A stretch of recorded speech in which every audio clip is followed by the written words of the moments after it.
Hey guys, what is up? RabidRetrospectGames here, and today I want to do another video on Batman Arkham Knight.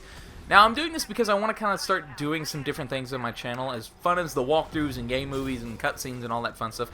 As far as that's concerned, I'm still going to do it, but I want to kind of branch out, so I need to get the practice in. And keep in mind, it's going to be a little rough. I'm still waiting on... I have some guys that do great pixel animation. I've got some commissions from them that aren't quite finished yet, so the production of the videos, it's still rough, but I figured I need to get the practice in anyway, so I'd go ahead and kind of, just do a little video like this, just for practice. So don't take it too seriously.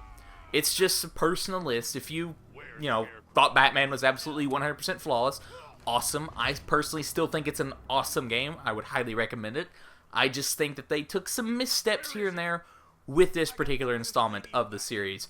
And that's what this video is going to be about. I've got 5 things that I want to talk about. Now, the first 4, you can put them in whatever order you want, but the last one I talk about is the most disappointing thing about this game. It's what I feel personally held it back the most, and I hope you all can see my viewpoint when I get to it. So, with all that said, I hope you all enjoy, and, maybe agree, disagree, let me know and see how I can improve this. So, with that said, let's get started. Now, the first thing I want to talk about is the Riddler.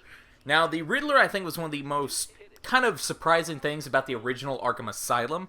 He just kind of tormented Batman over the intercoms, and all of the riddles and Easter eggs in Arkham Asylum, they were just so well done, so many great references, the trophies were fun to get. They didn't feel like a chore like a lot of collectibles do in a lot of games, and they continue that tradition in Arkham City. There was a lot more riddles, you had new types of them, and then you had the Riddler's kind of challenge rooms, to save a hostage and all that. All of that was great. And then you get to Arkham Knight, and there are less riddles in Arkham Knight than there are than Arkham City. How do you have a bigger map and go down in scale with that? How does that happen? I don't even think there was really any of the, scan question mark things. I think there was one maybe in the orphanage that he forces you to do, to progress, and that was it. How do you take out stuff like that? How do you get rid of so many of the Easter eggs? And I know there's a lot of Easter eggs that are undocumented or not riddles in the game, but how do you go down a number? And instead of a challenge room where you save a hostage, almost all of them now, with the exception of the ones that happen in the orphanage, are challenge rooms based around the Batmobile. And it's just, I question that decision. I feel as though the Riddler, instead of upping the stakes, or at least being an improvement or refinement, he kind of took a step back.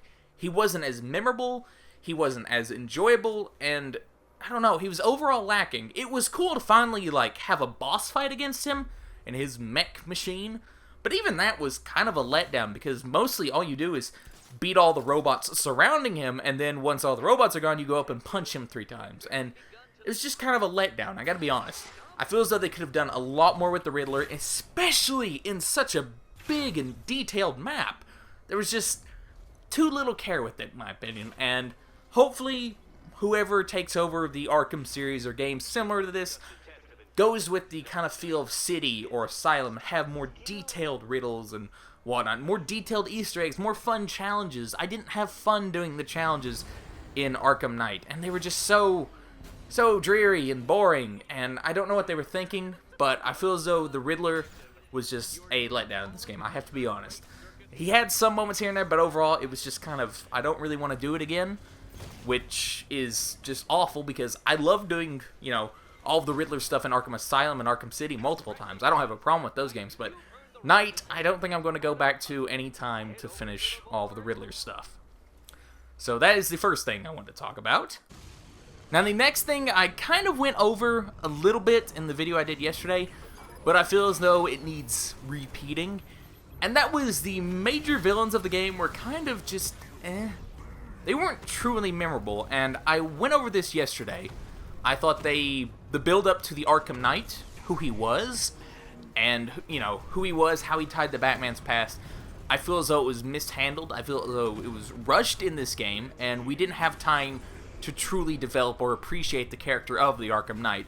And Scarecrow, as good as the voice acting is, because John Noble did a great job voice acting him. He was menacing and calm but deliberate. He was a great voice for this character, and he was just kind of, he wasn't even one of the memorable parts of the game. He was like the 3rd worst villain which is, you know, if you're below the Arkham Knight and his whining, it's kind of sad, I gotta be honest. And I just feel like they could have done so much more with the main villains of this game. Scarecrow should have been more proactive and more in your face about trying to break Batman. And he does every now and then show that spark, show that menacing factor, that it factor, but most of the time he's just on the TV screen and you've got to stop what you're doing or have subtitles on or just stop and try to find a screen and watch him, because otherwise you're not really going to see him that much in the game. I feel as though it was kind of a waste of a character. I don't know if they just decided not to have him have as many lines as he should, or if they reduced his role because of the Arkham Knight and because of the third villain in the game. But he was just kind of there, and it's so disappointing because there are moments like the opening. That was a really good moment. Barbara Gordon being infected with the, you know, the fear toxin, you know, in Batman's head anyway. Those were effective scenes, and they're just so few and far between for Scarecrow. I mean, he's just kind of treated as the third wheel. And Arkham Knight, he needed better build-up. He really, truly needed a better build-up. He needed better character to him. He needed a better confrontation. He just needed more. I feel as though there wasn't enough care put towards these particular villains. So the main story villains were just absolutely, I think, mishandled. And that's my personal opinion. I don't know what the general consensus is with that. I haven't really checked with a lot of websites and whatnot, but that's just what I got from it, from my 2 playthroughs. So that's the second disappointment of this game, and with that we'll move on to the third. And the third thing I want to talk about is the side missions, and I personally feel like the side missions were severely lacking in quality. I think they were lacking in length. And I could forgive it in City. City was an open game. It was more open than Asylum, and it was their first kind of really open game world to play with. Asylum was very linear. There was not a lot to do other than the Riddler stuff.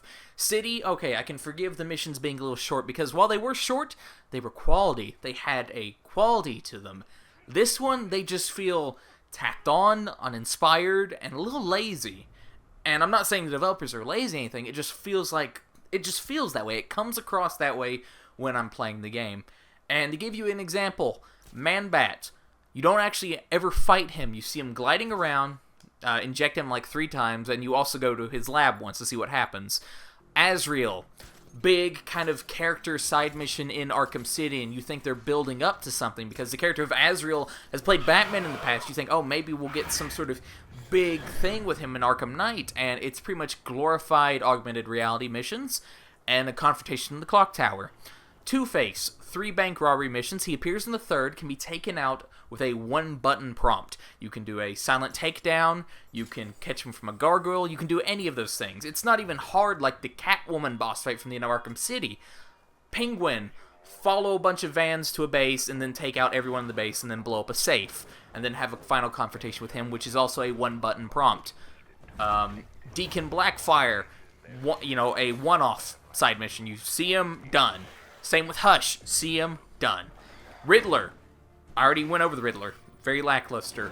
And it's just such a shame because it's so uninspired, and they had a chance to really include so many memorable rogues and memorable missions, and they didn't grab the opportunity. They kind of let it slip through their fingers. The only one out of the entire lot that I truly felt compelled to do again the second time, on my second playthrough, the only one I was looking forward to doing again truly was Professor Pig. He had the most interesting one, and oddly enough, it was very similar to the identity theft missions from Arkham City, with some detective elements from like Arkham Origins thrown in. And all the others were just, they were either glorified cameos or just complete wastes of time. They just didn't measure up in any significant way, and I have to question why they did that. And that's my personal take on the side missions. A very disappointing aspect. And with that said, we're going to move to number 2. Alright, so the number 2 thing I want to talk about is the boss fights.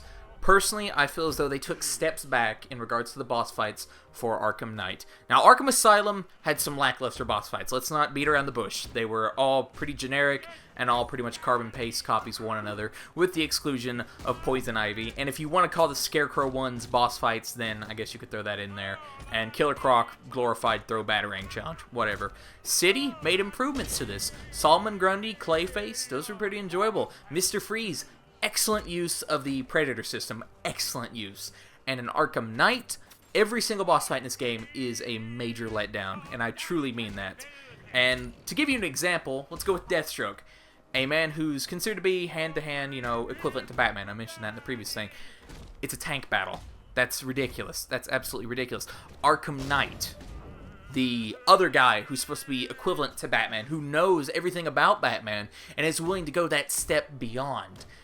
And you do 3 Batmobile battles with him, one of them being a glorified escape him, and the others 2 actual battles.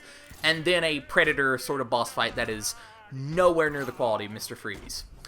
Let's look at the other boss fights. Two-Face, 1-button prompt. Penguin, 1-button prompt. And they just didn't put any effort in this, and it's such a letdown to see a series take a step back to regress instead of move forward. They should have enhanced what they had. Instead, it was just, there was no care put to this. The boss fights might as well not be in the game. Actually, they're pretty much not in the game. They're glorified press 1 buttons for the most part. And I don't know what they were thinking in regards to that. I don't know if they were under deadlines or whatever, but I feel as though they took steps back in that regard. And I don't know why. I don't know why they did it the way they did, but they didn't refine on the skills and concepts they had already developed, and they regressed. So that's number 2. You can't really talk too much about it because, of course, the boss fights aren't going to be a majority factor in most games, with the exception of things like Dark Souls and Shadow of the Colossus. They're usually just things in a game. But I still think they were worth mentioning, and since the boss fights usually mean a rogue encounter, I really wanted to just kind of hammer it in that I think they just kind of took steps back. And as a fan, personally, it was a letdown. So that's number 2. And with that, let's get to number 1. And number 1 is the inclusion of the Batmobile. And by that, I mean the Batmobile itself was not terrible. I'm not particularly good at driving in video games. It's something I've never been good at. I'm not a fan of driving and whatnot. But I feel as though the controls were fine for the most part. The tank mode, it handles pretty well. But they shoehorned this thing in the game so much. It is astonishing how much they shoehorned it in. A lot of the side missions require you to use the Batmobile. The Riddler, a majority of the challenges involving the Riddler involve the Batmobile. The majority of Deathstrokes involve the Batmobile. The majority of encounters with the Arkham Knight involve the Batmobile. The majority of things you need to do to progress in the main storyline involve the Batmobile, including sonar scanning for, tracks on the ground, or just taking out wave upon wave of drones. A lot of the free roaming aspects involve the Batmobile. If you want to take down a Riddler thug, chances are that 50% of the time it's going to be in a vehicle, and you're going to require to get the Batmobile and chase him down and take him out, and then interrogate him. A majority of this game is devoted to the Batmobile, and I get that. I get that they wanted to show it off. They wanted to include it in the game. It's a large open world, 3 islands. They wanted to have a faster form of transportation for kind of land-based stuff, so you wouldn't always have to fly. You could have another mode of transportation if you wanted it. But they shoehorned it in too much. It messed with the plot, because now you have an army of drones, which is just ridiculous. Why doesn't the Arkham Knight just put some guys in them and then make Batman go loopy? Because, look, these drones aren't unarmed. I put a guy in there. You actually killed someone with your death machine. It's just they've shoehorned this thing in so much, and I just don't know why they put it in that much. A gadget that Batman has should be an extension. It should be something that he can use, not necessarily he has to use. When you look at City and you look at all the gadgets you get between the ice grenade or, anything you get in that game, you can use it for combat. You can use it for stealth, but you don't have to. This game forces you to use the Batmobile for so many sections of the game. When the cloud dispersal things goes off, you have to use the Batmobile for the next portion of the game. For majorities of the side missions, Firefly is entirely Batmobile based. Start of the Penguin, Batmobile based. Deathstroke, Batmobile, Riddler, Batmobile, all of this stuff, and I just question why they shoehorned it in so much. And I think it took away from the overall experience of the game. I think it detracted from the fun. It detracted from the enjoyment. And when I look at the game and I think, man, maybe I should go back and play it again. There's nothing much out. I kind of wince a little because I know I'm going to be stuck in the Batmobile for a majority of the game. And for me personally, that is the biggest disappointment of the game. Not necessarily how the Batmobile controls, but how it was included into the game. They forced it too much. It took away from what they had, and I just feel as though it was kind of shoehorned. And while I still highly recommend this game, I do. I think it's an excellent game, great production values, great quality voice acting, great visuals. The gameplay, for the most part, is solid, but I feel as though there were some missteps, and this, personally for me, the inclusion of the Batmobile in the way it was currently implemented was the biggest disappointment of Batman Arkham Knight. Now, don't take this video too seriously. I just felt like talking about Batman some more. Don't take it too seriously. I still recommend the game. I still think it's a quality game. I still hope everyone that picks it up enjoys it. I don't want anyone to buy anything that they later regret. But that's just how I felt about this game. These are things that I feel held back the series from ending on a really high note. As it stands, it ended on a good note, but not necessarily the high note it should have went out on. So, with that said, I hope you all have an excellent day. Keep in mind, I'm still working, I'm practicing to do these kind of things more often. I still have some animated kind of things coming out that'll be a part of videos in the future. I've got to wait for them to be finished up and all that fun stuff. So, with that said, I hope you all have an excellent day. I hope you all are careful, take care, and I shall see you all on the next video. I think there's a interesting horror game coming out later tonight. It's called Dispersal or something. It's coming out on Steam. You know me, I like to upload the indie games no one watches, but, you know, I like to try out indie games. So, hopefully it turns out well. So, again, have a great day. Take care.